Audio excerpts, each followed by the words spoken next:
राज्यात सध्या औरंगजेबाच्या कबरीवरून वाद पेटला आहे। याच मुद्द्यावर शरद पवार गटाचे नेते व माजी गृहमंत्री अनिल देशमुख यांनी अमरावतीत पत्रकार परिषद घेत भाष्य केलं आहे।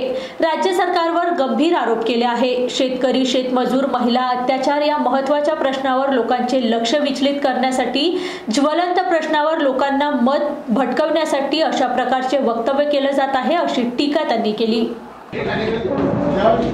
कसं आहे की महाराष्ट्रामध्ये ज्या पद्धतीची कायदा सुव्यवस्थेची परिस्थिती आहे, अशा या परिस्थितीमध्ये कालच बजरंग दलच्या काही प्रमुख पदाधिकाऱ्यांनी प्रेस कॉन्फरन्स घेऊन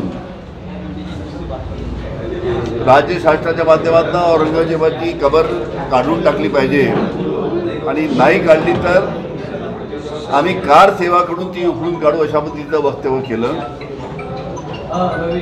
हे अतिशय दुर्दैवी वक्तव्य आहे। राज्य शासनाची गांभीर्याने दखल घ्यायला पाहिजे। समाजामध्ये अशा पद्धतीची द्वेषाची भावना पसरवणं हे काही योग्य नाही।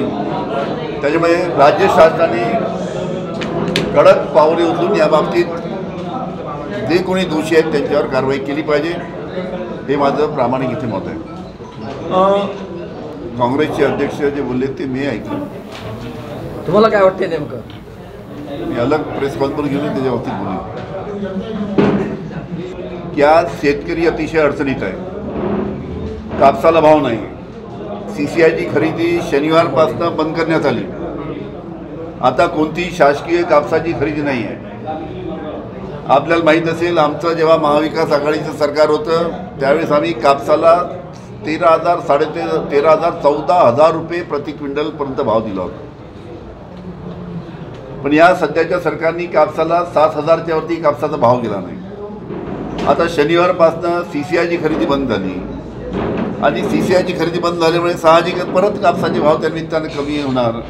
त्याचा CCIची खरेदी कमी केल्यामुळे व्यापारी त्याचा फायदा घेणार।